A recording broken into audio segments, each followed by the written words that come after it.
Kan itu orang hebat. Apa yang dipilih? Apa berdasar definisi? Apa berdasar kehendak yang milih? Lo kok mulai do pinter, tumben. Tumben do pinter. Alam raya ini milik Allah. Dan semua di alam raya ini milik Allah. Maka dipilih tidak dipilih itu terserah yang punya apa terserah kita. Apa terserah kriteria, apa terserah definisi. Dalam konteks kita sebagai objek diambil, tentu terserah yang punya. Kemudian Allah bilang, orang-orang itu saya pilih. Nah kalau milihnya Allah berdasar kepunyaan, tentu Allah boleh dong memilih orang yang sebetulnya berstatus dolim. Ya tapi ya tetap dia dolim, tapi ya tetap dipilih. Kenapa ya? Karena Allah yang punya. Saya misalnya orang kaya, boleh nggak punya HP buruk? Boleh kan? Terserah saya. Saya orang kaya, beli HP mahal, medium dan paling buruk. Boleh enggak? Boleh saya yang punya. Nggak boleh, Gus, dengan orang kaya harus beli HP yang mahal. Yang bilang harus siapa? Nah kegoblokan kita ini seperti ini. Nak wong sugih HP ini kudu larang. Nak wong alim kudu bojone ayu. Sing kudu darani kudu ayu ku sapa? Nak maji jalan nang dumbu swarga lho kudu iku sing swargane mbam tapi kudu.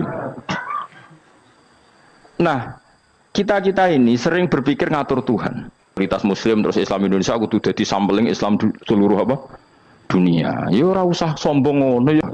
Kowe tapi ya betul sepuro. Enggak boleh doakan Nabi gitu, enggak boleh. Wa sholli ala sayyidina Muhammad wa ala alihi, enggak boleh pakai ighfir lahu. Masalah kita tahlilan apa alam dongo iku terus kamu gunakan.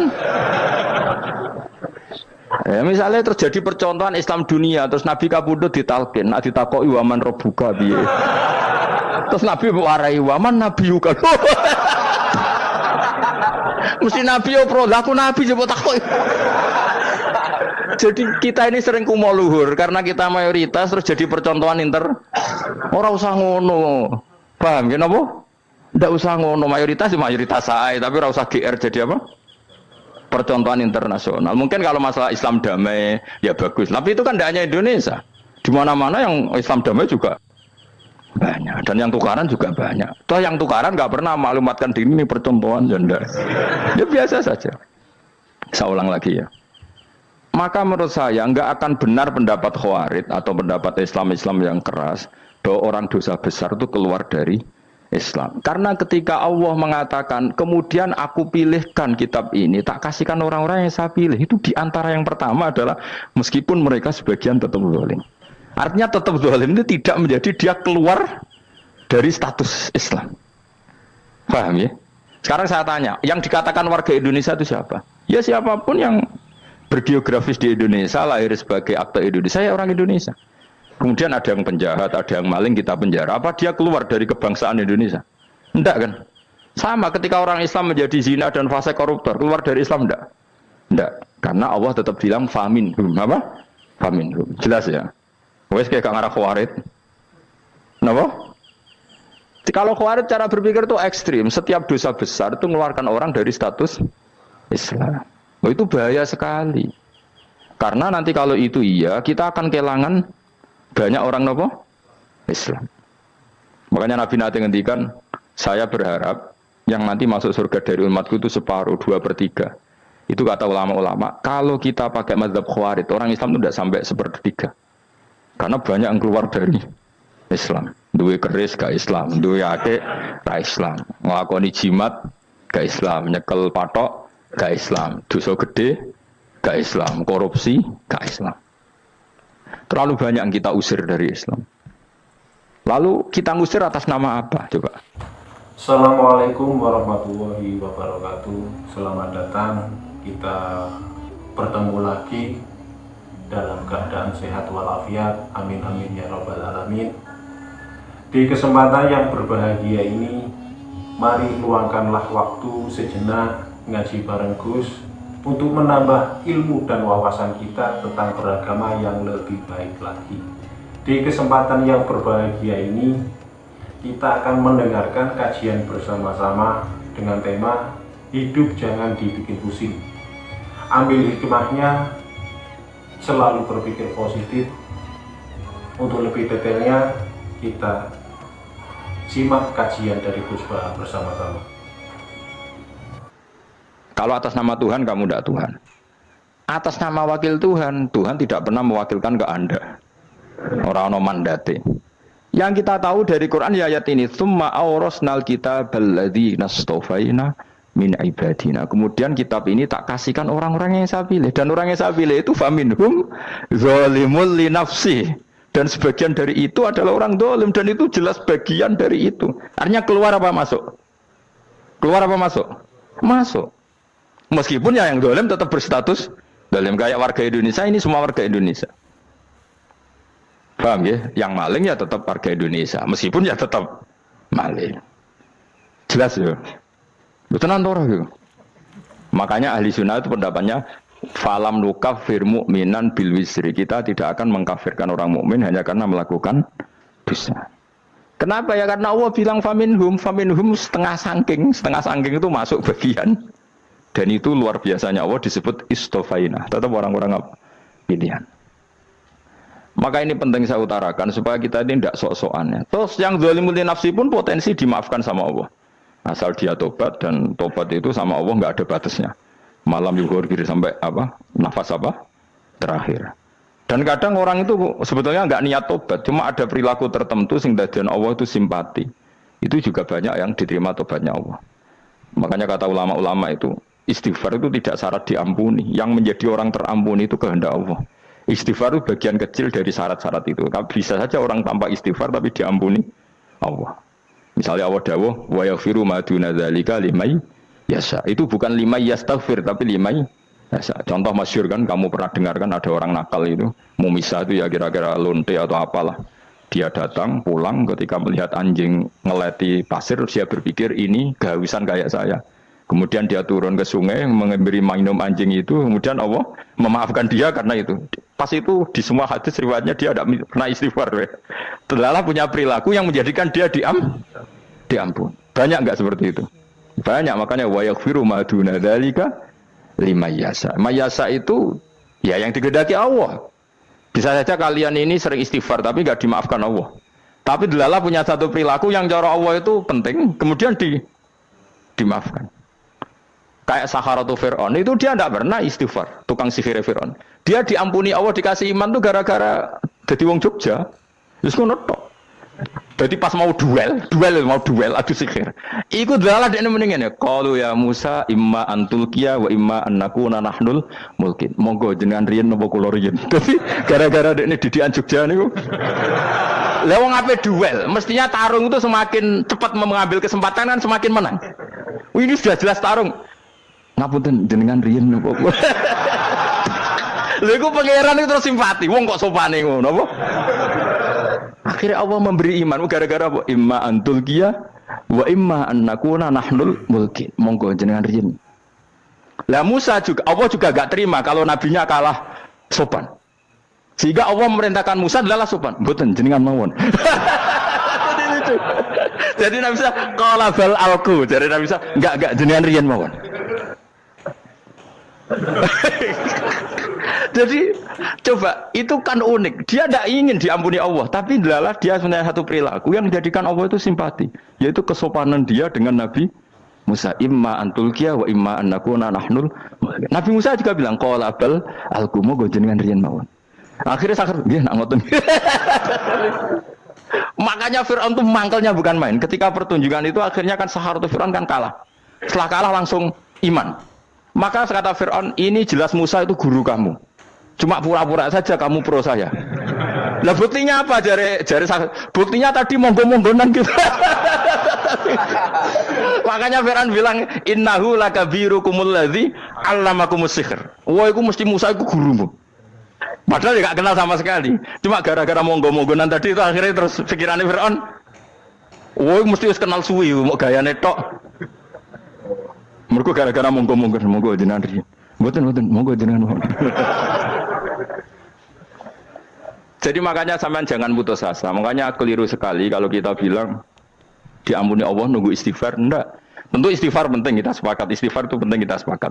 Tapi itu tidak satu cara-caranya Allah untuk orang bisa diampuni. Nabi misalnya ngendikan ana wa kafilul yatim kahateni fil jannah. Coba. Orang sering istighfar sama kafilul yatim, kira-kira surganya cepat mana? Cepat kafirul yatim meskipun enggak istighfar. Mulai istighfar terus tapi medit ra karuan. Tak jamin pun rokok alamatnya medit jelas nen rokok aku roh. Jelas. Al-bakhilu qaribun minan nar, jelas alamatnya deket-deket situ lah, paham ya? Wes jelas as-sakhi qaribun minallah, qaribun minan nas, baitun minan nar. Nah al-bakhil baitun minallah, baitun minal jannah, qaribun minan nar. Jadi umat itu ya deket-deket situ alamatnya sudah jelas deket-deket neraka. Ana wa kafirul yatim kahataini fil. Berapa? Apa semua yang dimaafkan Allah Nabi nyebut syaratnya istighfar? Kebahitan fil bahr. Orang alim itu otomatis dimintakan maaf oleh langit dan bumi sampai iwak ning laut. Mulane jendur Gus Pak jangan istighfar. Aku sing istighfar isa akeh sembrono. Langit bumi no. Mulane kula nu jarang istighfar bukan karena saya sombong, memanfaatkan istighfar mereka no. Dan saya yakin itu lebih mandi timbang istighfar saya. Mun koman fi samawati nglebokno Jibril, Mikail. Orang-orang keren no, makhluk-makhluk no, keren. Saya baru cari hadis yang wa innal muta'allim sing ijek belajar tapi belum ketemu. Nanti kalau ketemu tak kasih tahu apa? Karena hadisnya yang saya baca masih wa innal alim apa? Orang alim jadi agak ketat. Nah, nanti kalau sudah ketemu wa innal muta'allima. Nanti dicari. Tapi pasti palsu kalau ada itu. Karena semua tagnya itu apa? Alim. Atau ya kamu alim dibanding yang di bawahnya ya semoga itu masuk apa? Jadi dibanding orang Papua kan harus alim. Saya ulang lagi ya, ini penting sekali. Jadi latihlah jangan punya gerakan takfiri orang lain dianggap kafir, orang lain dianggap kafir karena Allah tidak pernah mengusir hambanya. Meskipun apapun salah dia kata Allah tetap faminhum. Apa? Faminhum. Hum itu rujuknya ke yang depan. Jadi termasuk orang-orang yang saya pilih adalah faminhum zalimul li nafsi. Tetap dia di arena itu. Nisbatnya Islam ya tetap di area Islam itu. Meskipun yang ya kayak warga Indonesia coba. Warga Indonesia itu siapa yang terlahir di Indonesia dan ber-KTP berkartu keluarga Indonesia sudah. Nanti tentu yang bajingan tetap bajingan, yang koruptor tetap koruptor. Tapi menjadi warga Indonesia terus keluar dari warga Indonesia. Tetap warga Indonesia. Kira-kira seperti itulah analoginya. Tetap istofaina tapi tetap berstatus faminhum dhalim. Tapi rujuknya kan tetap faminhum ikut setengah saking alladzinas tofaina. Mulane ngaji sing tenanan kowe ora usah anut khawarit. Khawarit opo ngamukan. Sidi-sidi wong liya salah yo apa-apaan. Loh saya juga mangkel be wong dhalim. Semua orang soleh mangkel be wong dhalim, tapi ya dihukum saja. Misalnya dalam Islam ada qisas, ada had, ada hadul qadzab, hadus sariko. Ya hukuman saja, tapi hukuman itu tidak bisa menghilangkan status. Ya sama seperti manusia tetap manusia, meskipun apapun dia ya manusia. Ya tadi misalnya manusia itu siapa? Ya manusia itu ya manusia. Terus kamu bikin orang yang standar ideal manusia adalah yang berperilaku baik, yang enggak pernah salah. Kemudian kalau Zaid itu maling berarti tidak manusia. Terus barangnya apa? Ketek.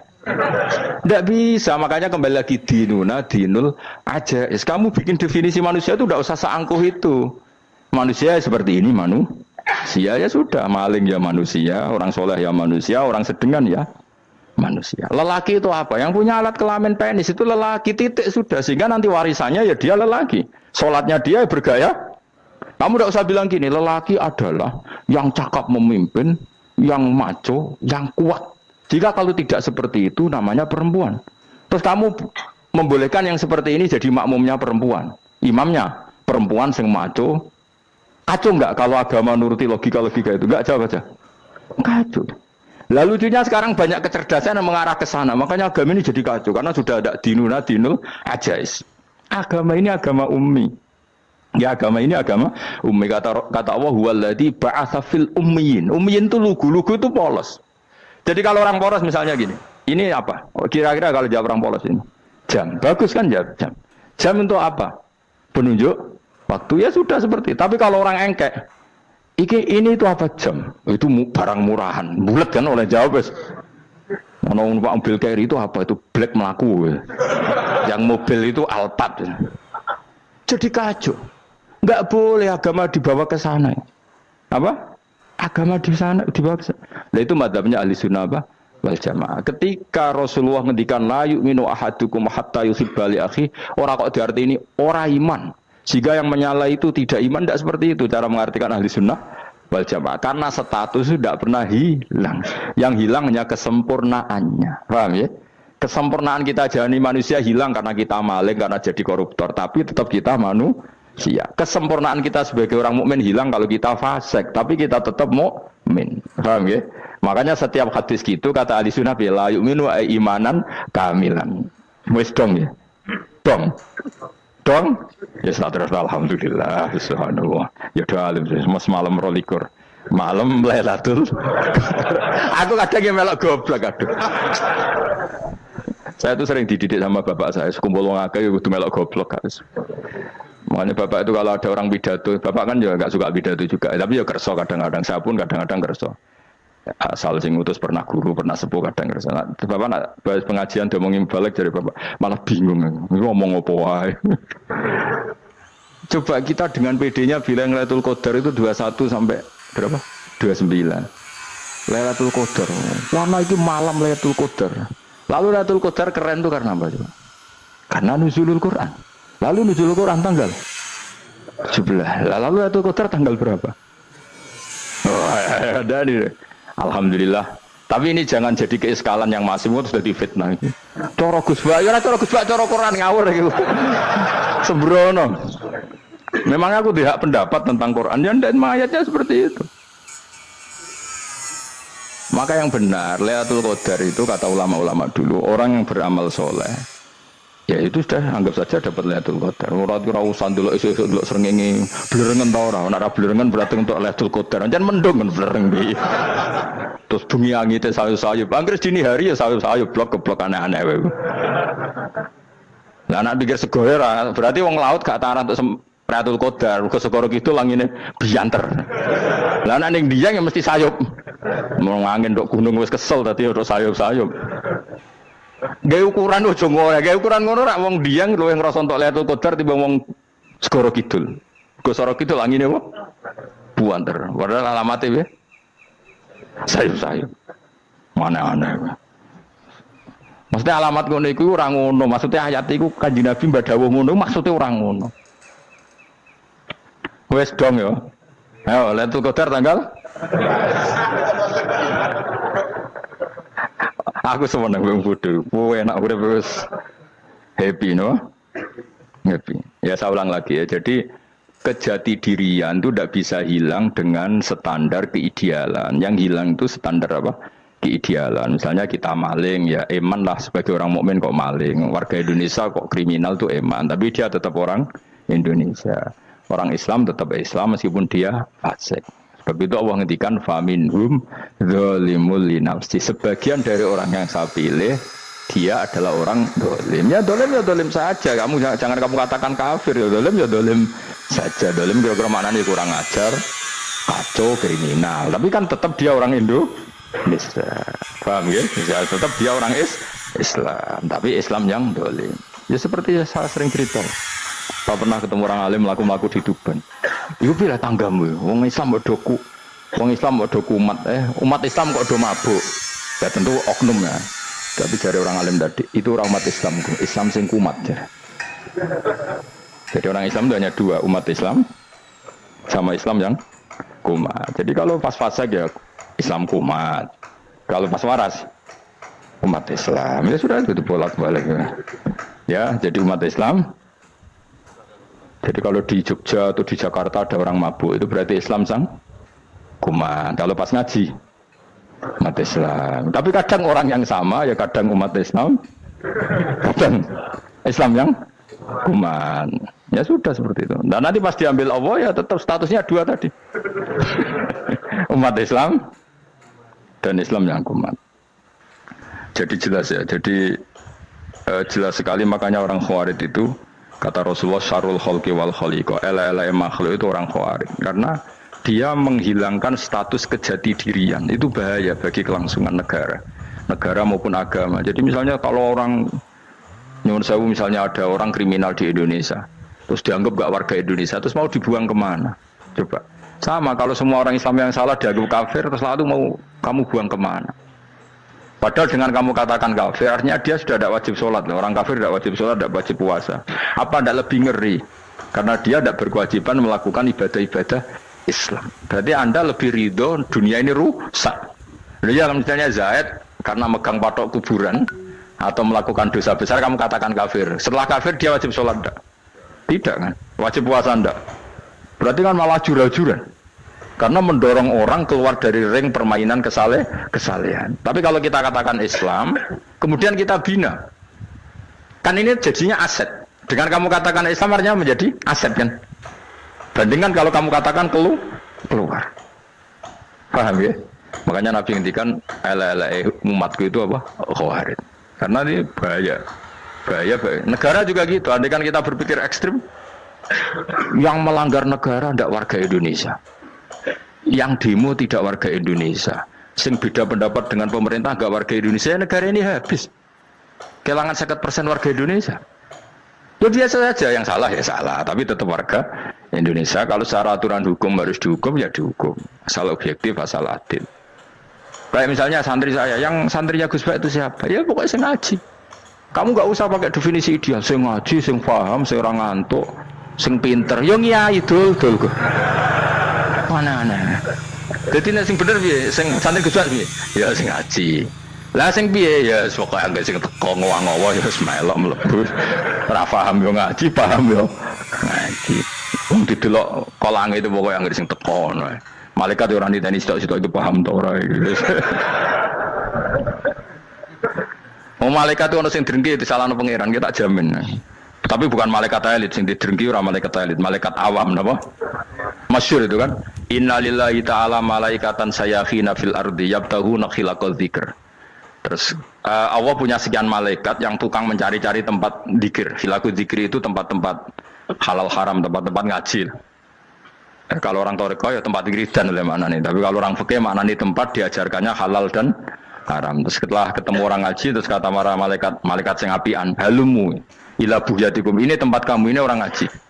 Kemudian ada malaikat yang agak hasud, tapi entah gimana hasudnya. Pokoknya bilang gini, itu ada orang yang datang ke situ tidak niat ngaji, nyari temannya. Kebetulan temannya itu ngaji. Maka ya Allah itu jangan masukkan kategori yang ngaji, karena dia nyari situ nyari temannya. Kebetulan temannya itu ngaji. Tapi apa kata Allah? Hum alqaumu la yasqa bihim jalisuhum. Wes ngono lah, asal melok gabung tak sepuro kata Allah. Hum alqaumu la yasqa bihim jalisuhum.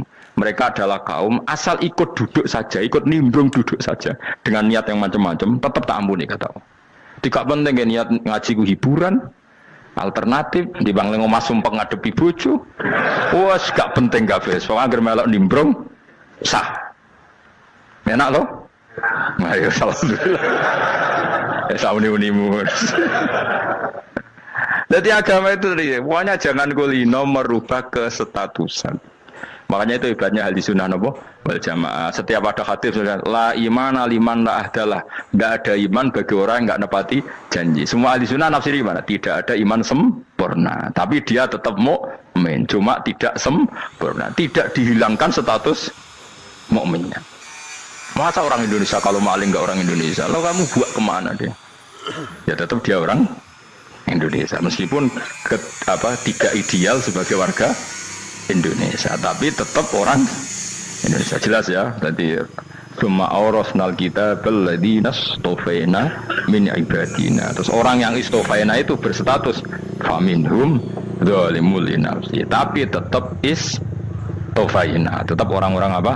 Pilihan. Karena kita alhamdulillah apapun fase kita dipilih Allah menjadi orang Islam. Alhamdulillah alladzi hadana li hadza ma kunna linahtadiya laula an hadana Allah. Dan kita alhamdulillah dengan segala kekurangan kita tetap dipilih Allah menjadi muslim. Kalau terima muslim pembawa jalalan, enggak keren dah. Just no. Just muslim pecinta Lailatul Qadar. Meskipun salah tanggal lah. Ayo gumun be wong. Gak tau mikir ono to kan. Iya, soalnya aku lah ya yakin itu Qadar tanggal 21. Karena suara mayoritas suara Tuhan. Kula ya melok goblok kan. Kula nangger malam 21 ya wiridanku tak tambah. Meskipun aku ya rada eskal tapi Gusti niku suarane diangkat nang derek mawon. Oh, inna anzalnahu fi lailatul qadar. Quran itu tak turunkan pada malam. Jadi normalnya Lailatul Qadar itu berbarengan dengan malam. Tapi ya serasa bu imani biasa lah. Yang mari fitnah, mari wah. Nah biasa. Yang jelas Lailatul Qadar itu bisa kapan saja. Nah ulama dulu bilang ya bisa kapan saja. Cuma kata ulama-ulama bisa saja diturunkan di tanggal itu. Ya bisa itu karena memang nuzulul Quran itu kan tidak semuanya di tanggal 17 sebetulnya. Jadi di mana-mana itu ada simbol-simbol yang dipakai. Istilahnya tanggal 17 itu simbol memang kebetulan ada yang tanggal 17. Tapi kita tahu kan yang turun di Haji Wada juga banyak. Coba Haji Wada tanggal berapa? 9 Arafah. Bulan apa? Dzulhijjah. Dan banyak ayat turun Isra Mi'raj misalnya. Ayat Isra Mi'raj turun bulan apa? Rejab kan? Ibu yang ngaji dora khatam kecangkeman. Jadi Quran itu tidak hanya turun di Ramadan. Ya biasa saja. Makanya kayak saya itu kan biasa ngaji Quran. Ya setiap saat anggap Lailatul Qadar. Cuma kita ya ikut umumnya orang Lailatul Qadar itu tanggal 21, 23. Aku lah senang malaikat yang bagian panitia itu ben jelas fokus di tanggal itu. Tapi kamu jangan pernah berpikir menafikan hari-hari lain bagi ulama tertentu, bagi wali-wali tertentu. Mereka ngalami Lailatul Qadar kullailah. Banyak wali yang bilang, saya ngalami Lailatul Qadar kullailah. Maksudnya, karena kullailah zaman Nabi itu pernah dituruni Quran. Dan semua itu artinya Lailatul Qadar. Tapi tentu ada simbol. Kayak kemerdekaan Indonesia itu dimulai tanggal berapa? 17 Agustus. Sebetulnya ya enggak. Ketika Jepang kalah itu ya sudah merdeka. Dan daerah tertentu sudah lama dulu merdeka kayak Aceh. Karena dia tidak merasakan dijajah Belanda. Daerah tertentu ada setelah diproklamasikan tetap berjibaku dengan penjajah. Banyak enggak ketika diumumkan kemerdekaan masih yang berjibaku melawan penjajah? Banyak. Tapi kita butuh simbol. Jadilah kita ngambil 17 Agustus. Ngono kok ra iso. Jadi tanggal itu ada tanggal hakiki, tanggal simbol. Meskipun yang hakiki ya simbol ya hakiki. Dong ya? Ya alhamdulillah. Ayo kok pinter aku yo. Maksudnya ben kulino mikir, ben urip itu gak glonyar-glonyor ora jelas. Wah, kalau semoga goblokku barokah menang itu. Karena saya itu kenapa kok tahu goblok barokah itu gini ya. Satu supaya saya tidak takabur ya. Saya akan kecelok wong alim berat takabur. Dua aja wong goblok ya ono pinter ya, Mas. Kaya wong iku lho, kaya wong naik apa jenenge? Naik jambian 17 Agustus apa? Apa? Targane Panjat Pinang. Itu kan nilainya hanya berapa yang di atas kira? Kalau di sini berapa nilainya? Ini kalau diberikan diuangkan. 1 juta ada. 1 juta. Bagi penonton tuh kan gini. Cek goblok ya demi duit 1 juta gelibotan kayak gitu kan gini. Wong barang angel kok dilakoni. Goblok banget kan gitu jare sing ra melok. Tapi ya ndelok aku seneng. Tapi kon melok ora gelem. Lah duit 1 juta ya tak rewangi gitu. Orang goblok ya gitu. Dadi wong alim ku angel. Wis ngerti nak angel maka ora usah melok barang angel kan gitu. Berarti pinter gak wong goblok ku? Tak warai ya. Jadi wong alim itu angel. Maka saya menghindari barang angel. Menghindari barang angel itu satu kepintaran. Berarti orang bodoh adalah pintar. Tawar. Jelas ya. Jelas ya. Alhamdulillah. Makanya kulo nu kadang kok pinter kowe mbak aku. Karena kamu tahu ngalim itu angel. Menghindari barang sukar itu pintar. Berarti wong bodoh itu pintar. Tapi pintar dalam kebodohan. Harus respect. Wong bodoh itu napa? Respect. Dia tahu ngapal Quran angel, ngapal hadis angel, maca jalalan angel. Suatu yang angel harus dihindari. Menghindari barang angel adalah kepintaran. Wes ngono ae. Dadi kadang-kadang lagi Gus Bab aku pinter aku. Kok iso? Dia tahu barang sulit kok dikejar. Itu kan satu kebodohan. Wes uni-unimu ngono dadi. Dan kayak syukur, jadi bodoh yang syukur karena ternyata punya sisi kepintaran juga. Dalam kebodohan kita ada sisi apa? Kepintaran. Mun terus nang. Allah itu siapa? Alladzi ahallana darul muqamati min fadlih. Alladzi rubani dat ahalla kang manggono sapa ladina ing kita darul muqamati ing omah kang dadi hunian. Aili qamati rumah sing dadi hunian min fadli krana mu anugrahi Allah. Ya kalau nyontokno bolak-balik ya. Semua ini kita di surga nanti berstatus lamanya-lama itu semua karena fadlnya Allah. Karena amal kita tidak cukup. Makanya Rasulullah pernah ditanya, ya Rasulullah betul orang surga masuk surga karena amalnya tidak, karena fadlnya Allah. Saya berkali-kali cerita dalam kitab-kitab tasawuf diterangkan ada seseorang yang enggak pernah maksiat, hidupnya taat. Kemudian ditanya sama Allah, kamu masuk surga karena apa? Saya karena tidak pernah maksiat, taat terus. Kata Allah, ya sudah kamu di sini aja 80 tahun.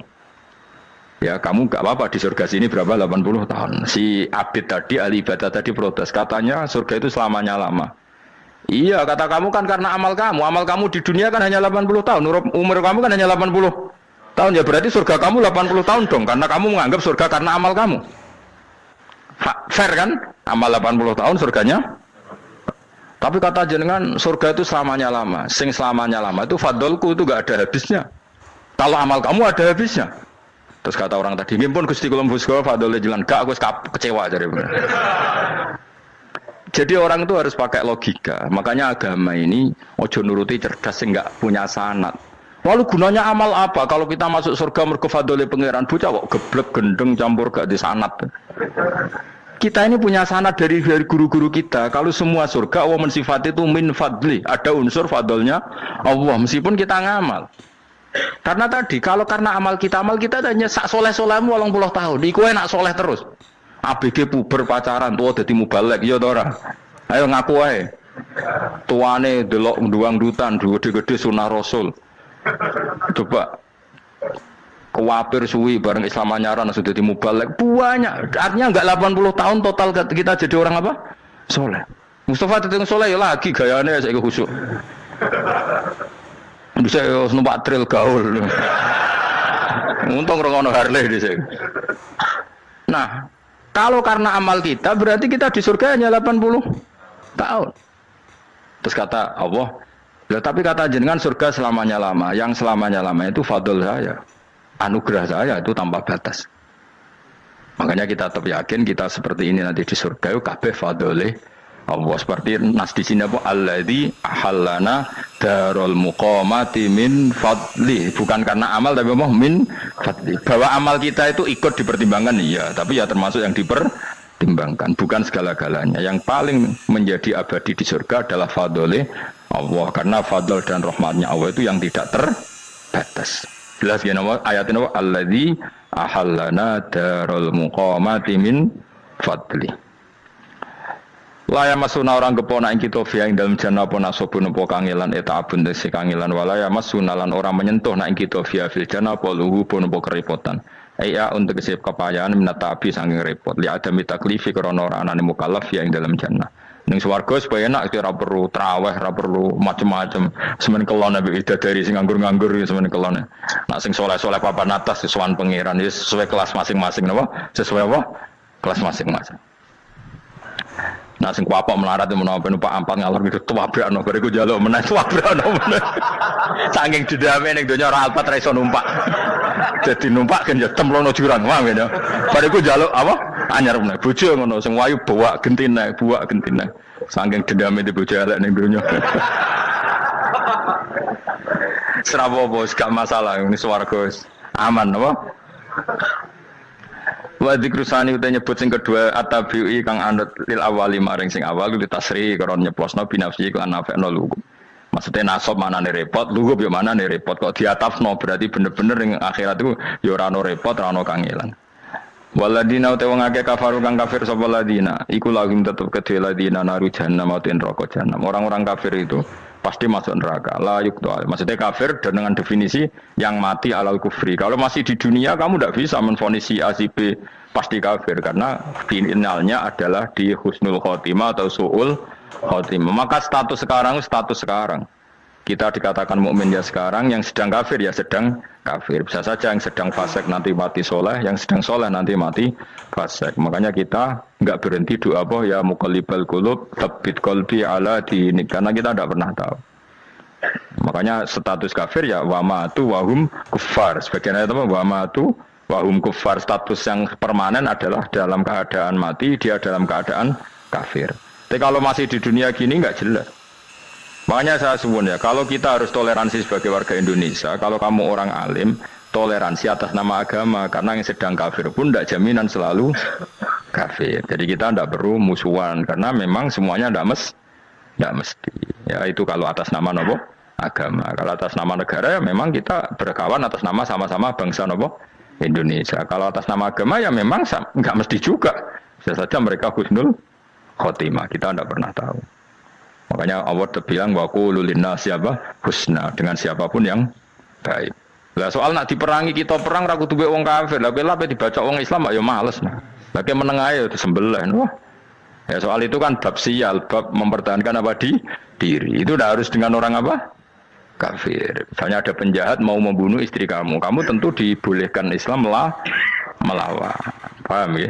Makanya di kitab-kitab fikih diterangkan ada bab di mana harbi itu kafir yang melawan kita itu boleh kita lawan. Tapi kata sarah itu udah harus kafir. Dalam konteks apa? Kita mau digarong orang atau istri kamu mau diperkosa orang ya kamu wajib melakukan perlawanan. Jadi tidak adifa anil adifa anin nafsi. Makanya Nabi mengatakan mangkutila duna mali bahwa syahid. Jadi itu kan disiplin fikih. Makanya ngaji ya. Makanya tatus soleh juga gitu. Orang soleh yang sedang soleh nggak boleh kumal luhur, bisa saja suul khotimah. Kita punya cerita banyak. Misalnya Khalid bin Walid, Wahsy itu kayak apa Nabi bencinya sama Wahsy karena pembunuh Sayyid Hamzah. Tapi dia mati husnul khotimah. Sa'labah yang punya gelar merpatinya masjid karena selalu itikaf malah suul khotimah. Kita tidak pernah tahu. Dan tidak pernah tahu itu bagus. Karena menjadi mawas diri, menjadi tawadhu. Tawadhu itu ekspresinya macam-macam. Boleh ada ya ulama yang ini cerita aja ya. Ada ulama yang mau dicucuk alasannya didik santri atau masyarakat biar hormat sama orang alim itu ya benar. Ada ulama yang nggak kerso dicucuk. Alasannya saya sendiri untuk melawan ujub saya, keangkuhan saya, kesombongan saya. Ini namanya istihad. Boleh bebas orang boleh. Kenapa? Abdul bin Mas'ud itu nggak senang punya santri nderekno dia. Karena kata beliau dillatan ditabe wa fitnatan lil mabdu. Yang nderekno itu hina, dia khawatir kumo luhur apa? Kiai kalau kelamaan di nderekno itu kan kumo luhur. Kadang gawa rokok era gelem, ono sing gawakno. Bahkan nyumet era gelem ono nyumet. Padahal kok film geng Cina ae. Geng Cina kan bodoh kan. Kadang kene bangga wong kok geng Cina kok apa. Tapi banyak juga ulama yang mau biar gue iling-ilingan di. Enggak apa-apa, semua itu istihad. Napa semua itu enggak apa-apa kita. Makanya saya itu ya kadang salaman, kadang enggak. Karena istihad kita banyak. Uwais Al-Qarni itu nggak mau salaman, bukan karena dia menolak salaman, dia takut kalau ada tradisi begitu orang dicucup-cucup terus sombong, itu juga bahaya bagi yang dicucup. Tapi ya salaman tetap sunat, kita tetap yakin salaman itu sunat karena mendidik anak atau masyarakat hormat sama orang alim. Tapi kalau itu terlalu masif, nanti orang yang abal-abal menjadi keangkuhan. Delok wong sakmenake nyucup aku kabeh, keren gak? Keren apa nih? Soalnya jangan ditakdir pun rokok aneh-aneh. Enggak ada yang keren di dunia. Yang keren adalah makanya Salman Al Farisi ketika dia sukses menaklukkan Persia itu mau syukuran. Kata Salman Al Farisi, enggak Jong. Kalau saya nanti masuk surga, saya mau syukuran. Tak undang namanya. Kau juga punya rencana syukuran di surga. Nanti tak undang sama. Dan enak kan enggak usah biaya undang. Pesta besar-besaran. Enak seneng dugem-dugem ning kono ora ono maksiat. Sekono go babonmu, widadarimu go. Piro kan widadari ora jare 70. Piro Mas? Engke rencana piro Mas? Piro? Rukun 70 Mas. Nanti tak undang. Saya punya rencana, pokoknya sekali masuk surga bersyukuran besar-besar. Kayak tak undang ra ono berarti ning neraka.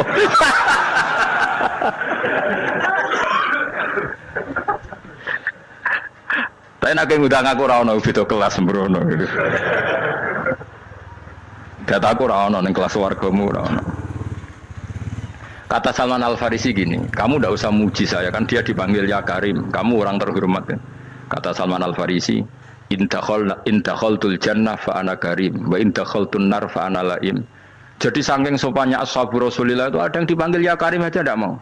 Tunggu dong ya, panggilan itu sematkan saya nanti ketika saya masuk surga. Kalau saya masuk surga fa ana karim, saya berstatus orang mulia.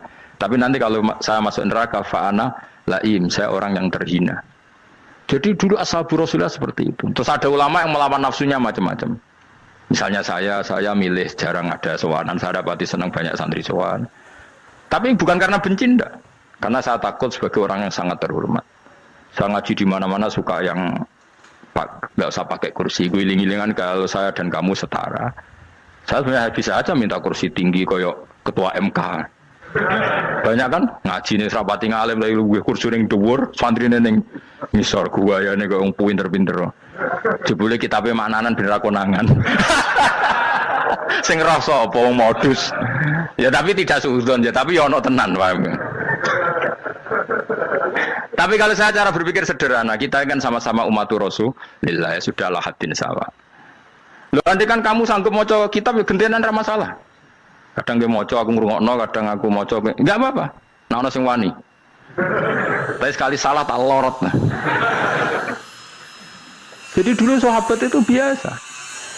Ada yang cara ekspresi tawadhu kayak Wais Al-Qarni enggak mau salaman karena takut dicucuk. Ada yang suka salaman karena mendidik. Banyak cara mereka melawan nafsunya sendiri apa? Melawan apa? Nafsunya. Istri saya itu dari keluarga pondok Jawa Timur. Itu dulu eskal sama saya, janggal. Karena anak saya kalau mau jajan itu saya tidur pun dibangunkan. Papa bangun, saya minta uang. Itu ya sampai sekarang begitu. Istri saya itu eskal, janggal. Karena janggal kan ada Jawa Timur sopan sekali sama orang tua. Tanya saya. Karena dia keluarga orang terpelajar, tanya, kenapa itu dibiarkan? Saya jawab saya. Ya kalau tidak minta saya, nanti minta mbak-mbak atau kangkang. Orang yang paling harus dingel-ngelo anak itu orang tuanya. Sehingga yang paling harus diganggu anaknya ya orang tuanya. Sampai sekarang anak saya berani minta mandi saya, gendong saya. Kalau orang tuanya saja gak siap dingel-ngelo, lalu apa kata dunia? Kan aneh. Nah, itu ajarannya bapak. Saya dulu bapak Sugeng itu biasa jagoan sama bapak. Ya biasa misalnya saya lesupak kalau kepen mangan ya, cung tuku. Zaman itu pakai motor, pakai sepeda motor biasa sama bapak ke pandangan. Saya sampai sekarang sama anak-anak saya akrab. Karena pikirannya orang tua saya dulu ajarannya yang paling berhak dingel-ngelo anak ya orang tua. Ini kan gak fair. Kita sebagai orang tuanya digugah gak terima, kon ngedusi gak terima, kon nyawi gak terima, orang lain disentak suruh nyawi. Dan orang lain itu pembantu hanya karena kamu gaji seberapa? Hubungan anak dengan pembantu itu kan karena uang. Kamu ingin berbasis hubungan hanya karena itu goblok sekali. Hanya istri saya nerima. Jadi ini bukan berarti saya bikin konsep begitu ya. Ini cerita saja. Banyak guru-guru kita termasuk orang tua saya kalau ngajarkan gitu. Tapi ya tentu ada orang yang ngajarkan anak oleh gugah wong tuane pas turu. Ya kalau pas turu ada alternatif ibunya nggak apa-apa. Kalau nggak ada, ibunya juga nggak ada. Terus alternatifnya orang lain kan buruk sekali. Kalau alternatifnya orang apa? Lain. Tapi orang tua kita kadang kesuwen oleh didik adab berlebihan sampai anti ilmu. Ya itu tadi didik adab tapi anti. Ojo gugah wong tuamu, wong turu digugah. Akhirnya Nyon Sewu minta tonggo, pernah bulik bude yang kadang Nyon Sewu mereka sendiri susah kan, nggak punya uang kan terjadi kacau. Demi adab tapi menghilangkan ilmu. Tidak boleh. Nomor satu itu ilmu baru adab. Coba orang paling berat dingel-ngelo anak harusnya siapa coba? Orang tua. Jadi mestinya pas keturut juga ya santai wae. Ini sudah tepat. Nah kecuali ngelama, artinya ngelama itu sudah jajan minta lagi lah itu kan ada ukurannya. Tentu ada apa? Ukurannya. Tapi kalau fi awali marroh jajan hari pertama di hari itu memang jajan pertama kan nggak dolim. Kecuali minta yang ketiga keempat lah itu baru mungkin salah. Akhirnya istri saya nerima konsep ala saya ya sekarang ya menerima. Sampai sekarang saya biasa misalnya habis ngajar dari Sarang atau ngajar dari Kudus baru datang anak saya rewel minta jalan-jalan ya saya turutin. Karena menurut saya yang paling harus kangelan demi anak adalah orang tuanya, bukan orang lain. Padahal saya punya santri loh. Kalau mau keren-kerenan saya punya semuanya. Tapi itu kan nggak hukumnya Allah. Keren itu kan hukumnya manusia. Dia santri terus dia ini berhak ngongkon. Ini kan hukumnya manusia. Hukumnya Allah ya gak ada. Hukumnya Allah ya wong tua, anak-anak be wong tua. Hukum liane gaweane manusia. Yang penting ku anfusakum wa ahlikum. Nah, ora ono santri kaum barang ora ono. Gaya-gayaane mubalek ini umat saya terus dihitungi. Ku apa-apaanan. Enggak ada dalam Quran yang ada ku anfusakum wa ahlikum nar. Jadi yang penting hubungan orang tua anak. Nah, baru orang lain itu wa ila adin akhahum huda. Ya itu yang kedua ketiga. Tapi ilmu ini sudah banyak yang hilang. Makanya banyak mubalek ngamuk anak. Bocah rasopan, wah aku nang jopo ning dinti wong wedi aku. Anakku dhewe rasopan. Lah bapak dhewe rasopan ya. Karena mendahulukan orang lain ngalahkan anak. Ketika anaknya rasopan dekne gremeng apa? Memangnya dia sopan cara hukumnya Allah dan Rasul. Ketika mendahulukan orang lain itu dalam status hukum Allah dan Rasul dia sudah tidak sopan. Ada dosen ngajar mahasiswanya dengan segala artikulasi terbaik, kemampuan bareng rangno anaknya sampai rasa-rasen. Ya gitulah baca sendiri di buku. Ya gitu. Karena di kampus dapat gaji, nampi anaknya rantuk gaji. Banyak orang mulang ngarepe wong akeh iso tenanan, nak mulang anake ra tenanan. Mergo nak mulang wong akeh diapresiasi, nak mulang anake kadang tinggal dolanan kadang. Itu tidak benar, tidak seperti itu Islam mengajarkan. Islam mengajarkan nomor satu, ku anfusakum wa ahlikum, jaga diri kamu dan keluarga kamu. Makanya Rasulullah itu ngajari sholat, Hasan Husain diajarin sendiri cucunya, diajak ke masjid, diajarin. Meskipun jadi beri hanya sebagai seorang anak, numpakin Nabi ya dibiarkan, tapi diajari kebaikan, diajarin sendiri. Sampai Sayyid Hasan umur 8 tahun sudah menjadi rawi hadis karena memang diajari sendiri oleh siapa Rasulullah. Kayak apa? Kalau sekarang enggak, kiai cilik anak di pasrano candalem terus enggak mau tahu. Juga sidik itu pasrano pembantu. Bareng anaknya akhlaknya kayak pembantu ngamuk. Memangnya yang bikin itu siapa? Yang memulai siapa? Nah, hukum-hukum begini itu harus kita mulai tegakkan. Ya kayak dipanggil ya Karim. Kita termuliakan tuh sampai berapa? Banyak kan dulu orang mobil aja dibukakan, boleh kecekel KPK. Pas mulia, masya Allah, buka mobil lah tahu, ngerti-ngerti cekel kabeh. Kayak sama. Neng dunia disusul-susul sebenarnya rokok kan rugi bener. Makanya saya ngikuti madzhab Salman Al Farisi. Saya sudah niat syukuran besar-besaran tak jamin, tak undang teman. Tapi daripada saman konangan nggak di situ, mendingan enggak ya. Karena kalau ada undangan nanti kelihatan siapa yang di dalam dan siapa yang di luar. Nggak usah yo, nggak usah. Karena nanti takutnya nggak ada di situ, malah mari ngenes kula. Kecuali nggak ada di situ, malaikat itu nggak ada Gus di kelas jenengan, tapi mungkin di bawah ada. Alhamdulillah kalau gitu mau beda napa? Kelas. Tapi nak sing sitok ning swarga sitok neraka, innalillahi wa inna ilaihi raji'un. Kami semoga malaikatnya hanya jawab gitu. Nggak ada Gus, kalau di kelas ini nggak ada. Mungkin di bawahnya ada. Tapi nanti pengurusnya nggak mau, pengurus warga itu. Nggak bisa ini, kalau beda kelas harus pakai visa. Karena lintas apa? Negara. Ya jelas ya, jadi kata Salman Al Farisi gimana? Jangan panggil saya ya Karim sekarang. Kalau nanti saya masuk surga, fa'ana Karim. Wa in dakhaltun nar fa'ana Laim. Laim itu terhina. Nah kalau semua orang berpikir begitu kan semuanya tawaduk, semuanya ada kumoluhur. Ya karena ya dunia ini nggak pernah jelas. Makanya Nabi saja berdoa apa ya muqallibal qulub tsabbit qalbi ala dinik. Dat yang membolak-balikkan hati. Karena kayak apa kita mencintai Indonesia, mencintai masyarakat Indonesia. Tapi kayak apa kalau kamu sudah datang ke Singapura, rawang Singapura dinamis terus gerutu. Orang Indonesia itu pemalas, tidak kayak orang Singapura, dinamis maju. Tapi kalau urip di Singapura gak gelem. Tapi di Indonesia menggerutu, orang Indonesia tidak kayak orang Singapura. Cara aku nak ngomong ngono gak usah urip di Indonesia, kalau urip di Budi. Singapura. Islam Indonesia gak mutu kayak ada di Timur Tengah, jubahan semua gini-gini. Enggak ana wong goblok iso ngaji jubahan ya dene ra trimo goblok jubahan. Angel ngadepi wong ku angel. Terus kon piye? Sing biasa wae koyo kula jenengan wis biasa, wae ngaji-ngaji, wae turu-turu, wae mangan-mangan wis biasa wae. Dinul aja, agama kita, agamanya orang lugu.